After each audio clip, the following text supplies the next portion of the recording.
연근 본편. 구멍 속에 남은 아삭함의 균형. 1. 연근이 건네는 첫인상. 연근은 처음부터 많은 이야기를 들려주지 않는 식재료입니다. 흑빛을 머금은 겉모습, 투박한 원통형의 형태, 그리고 자르면 드러나는 규칙적인 구멍들. 이 재료는 화려함보다는 질서와 구조로 기억됩니다. 한 입 베어 무는 순간 가장 먼저 느껴지는 것은 아삭함입니다. 그 다음에 은은한 단맛, 마지막에는 물기와 함께 사라지는 담백한 여운이 남습니다. 연근은 씹을수록 맛을 키우기보다 씹는 감각을 정돈하는 식재료에 가깝습니다. 이번 여정에서는 뿌리이지만 뿌리 같지 않고 채소이지만 채소보다 깊은 이 연근의 구조와 의미를 따라가 보려 합니다. 연근의 기원. 뿌리가 아닌 줄기, 물속에서 자라는 식재료. 연근은 흔히 뿌리채소로 분류되지만 정확히는 연꽃의 지하줄기입니다. 진흙 속에서 자라지만 물과 공기를 함께 품고 살아남기 위해 내부에 빈 공간을 만들었습니다. 우리가 보는 구멍들은 장식이 아니라 생존의 흔적입니다. 연근은 아시아 전역에서 오래전부터 재배되어 왔습니다. 중국, 인도, 한반도, 일본에 이르기까지 연근은 논과 습지 문화와 함께 식탁에 자리 잡았습니다. 벼와 닮은 환경, 물을 다루는 기술, 저장과 절임의 문화가 연근을 식재료로 만들었습니다. 연근은 이동이 쉬운 식재료는 아니었지만 대신 지역의 식문화를 깊게 만드는 재료였습니다. 3. 우리가 아는 연근. 아삭함과 조림의 이미지. 대부분의 사람들에게 연근은 조림으로 기억됩니다. 간장과 설탕, 물엿에 졸여 윤기를 낸 연근조림은 명절과 도시락의 단골 반찬이었습니다. 이때 연근의 역할은 분명합니다. 달콤한 양념을 받아들이되 쉽게 무너지지 않는 질감. 씹을수록 단단함이 유지되며 음식의 리듬을 만들어줍니다. 이 아삭함 때문에 연근은 튀김, 볶음, 피클에서도 존재감을 잃지 않습니다. 연근은 맛보다 식감을 먼저 설계한 식재료입니다. 4. 우리가 잘 모르는 연근. 전분, 섬유질, 그리고 속이 빈 구조. 연근을 자를 때 가장 먼저 눈에 들어오는 것은 반복되는 구멍입니다. 이 구멍들은 단순한 형태적 특징이 아니라 연근이라는 식재료의 성격을 결정짓는 핵심 구조입니다. 연근은 물속에서 자라는 식물입니다.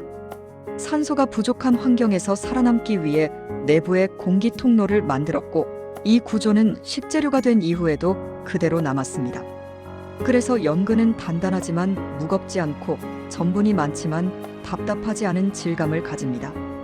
영양적으로 보면 연근은 전분과 식이섬유가 동시에 많은 편에 속합니다.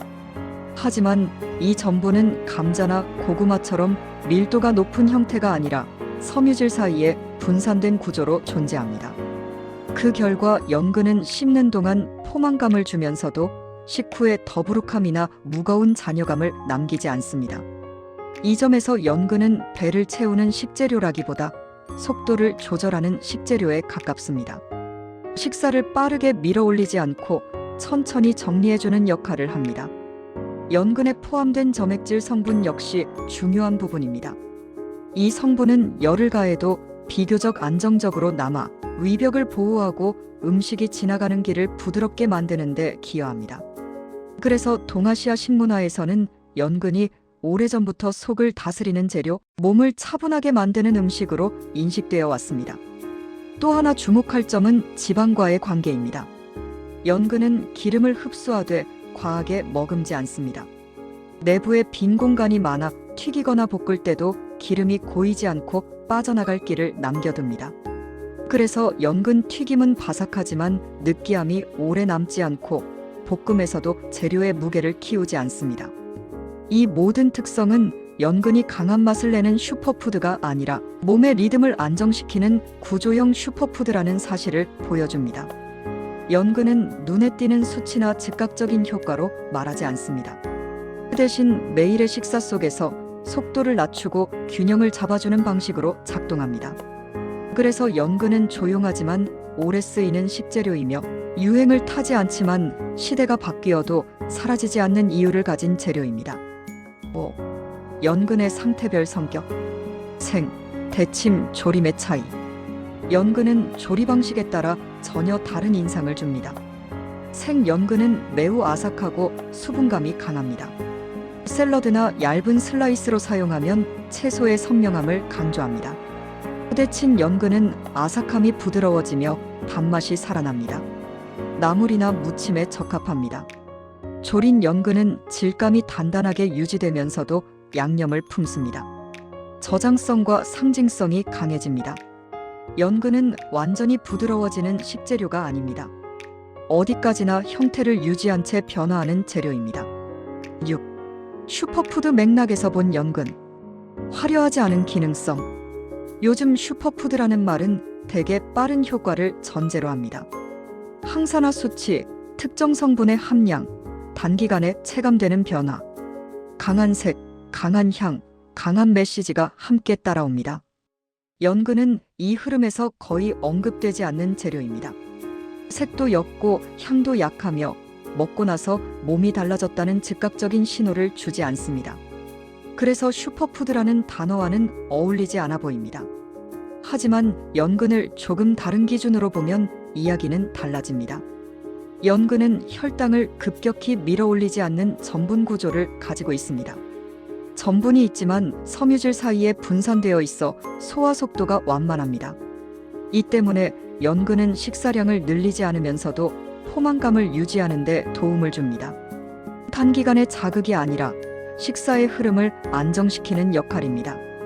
또한 연근은 장과 위에 부담을 주지 않는 방향으로 작동합니다.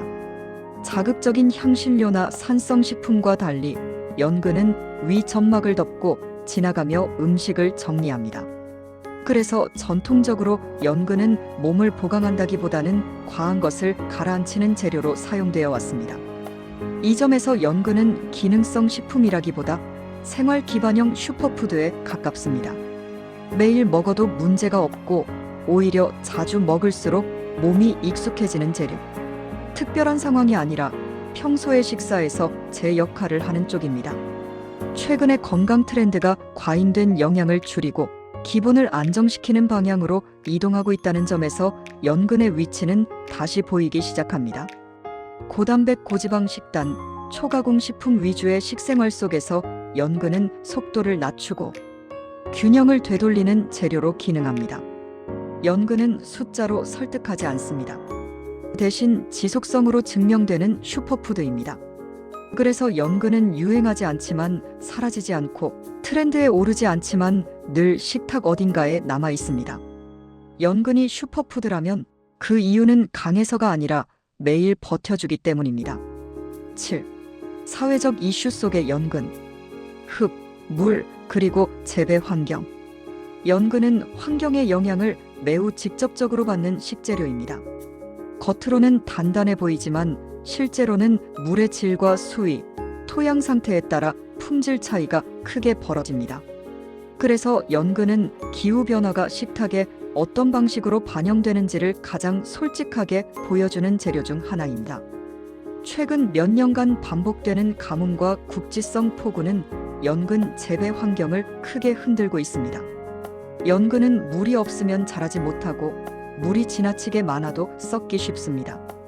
일정한 수위와 깨끗한 물이 유지되지 않으면 연근의 아삭함은 쉽게 무너지고 내부 조직도 거칠어집니다. 이로 인해 일부 재배지는 연근 농사를 포기하거나 재배 면적을 줄이고 있습니다. 연근이 점점 대량 생산이 어려운 채소가 되어가고 있다는 의미이기도 합니다. 이 틈에서 수입 연근의 비중은 점차 늘어나고 있습니다. 가격 경쟁력과 물량 확보 측면에서는 장점이 있지만 재배 환경과 잔류 농약, 수확 후 처리 과정에 대한 소비자 불안도 함께 커지고 있습니다. 특히 연근은 껍질째 조리되는 경우가 많아 원산지에 대한 관심이 자연스럽게 따라붙습니다. 이러한 흐름 속에서 연근은 단순한 식재료를 넘어 어디서 어떻게 길러졌는가가 중요한 채소로 다시 인식되기 시작했습니다. 슈퍼푸드에 대한 관심 역시 비슷한 방향으로 이동하고 있습니다. 이제 사람들은 단순히 몸에 좋다는 말보다 지속 가능성, 재배 환경, 생산자의 이야기를 함께 보려 합니다. 연근은 이 변화의 한가운데에 있습니다. 화려한 기능성 성분을 앞세우지 않지만 물과 흙, 환경 관리가 그대로 품질로 드러나는 식재료. 그래서 연근은 농업 환경과 소비자의 선택이 직접 연결되는 재료입니다. 이제 연근을 고른다는 것은 단순히 반찬 하나를 선택하는 일이 아니라 어떤 재배 환경을 지지할 것인가를 함께 선택하는 일이 되었습니다. 연근이 다시 주목받는 이유는 몸에 좋기 때문만이 아니라 지속 가능한 식탁의 가장 솔직한 재료이기 때문입니다. 8. 실제 음식 속의 연근. 주인공이 되지 않는 방식. 연근은 단독 요리보다는 음식의 구조를 잡는 역할에 가깝습니다. 탕과 찜에서는 국물의 맑음을 유지합니다. 볶음에서는 다른 채소의 물기를 정리합니다. 튀김에서는 기름의 무게를 줄입니다. 연근은 항상 중간에 서 있는 식재료입니다. 중심과 주변을 연결하는 위치에 있습니다. 9. 연근과 함께할 때 조심해야 할 조합. 연근은 비교적 안전한 식재료지만 몇 가지는 주의가 필요합니다. 당분이 많은 조림 형태를 자주 섭취하면 연근의 장점이 사라집니다. 또한 철분 흡수가 중요한 식단에서는 연근을 과다 섭취하기보다는 다른 채소와 나누는 것이 좋습니다. 튀김으로만 소비되는 것도 아쉬운 선택입니다. 연근의 장점은 아삭함과 담백함의 균형에 있기 때문입니다. 10. 연근과 궁합이 좋은 조합. 연근은 단백질과 잘 어울립니다. 닭고기, 두부, 콩류와 함께할 때 소화 부담을 줄이고 식사의 밀도를 조절해 줍니다. 또한 산미가 있는 재료와도 잘 맞습니다. 식초, 매실, 유자와 만나면 연근의 단맛이 또렷해집니다. 연근은 조합 속에서 빛나는 재료입니다. 11. 연근이 남기는 여운. 씹는 감각의 기억. 연근을 먹고 나면 강한 맛이 남지 않습니다. 대신 씹는 감각, 입안에 정돈된 느낌이 남습니다. 연근은 맛을 남기기보다 식사의 질서를 남기는 식재료입니다. 12. 구멍 많은 식재료의 끝에서. 연근의 구멍은 비어 있음이 아니라 버텨온 흔적입니다. 물속에서 썩지 않기 위해, 숨쉬기 위해 만들어진 구조. 오늘 우리는 연근이라는 식재료를 통해 강하지 않아도 오래가는 방식을 다시 한번 확인했습니다. 다음 식재료의 여정에서도 이렇게 구조와 삶이 닮은 재료를 계속 만나게 될 것입니다. 맛있는 식재료 여행은 아직 끝나지 않았습니다.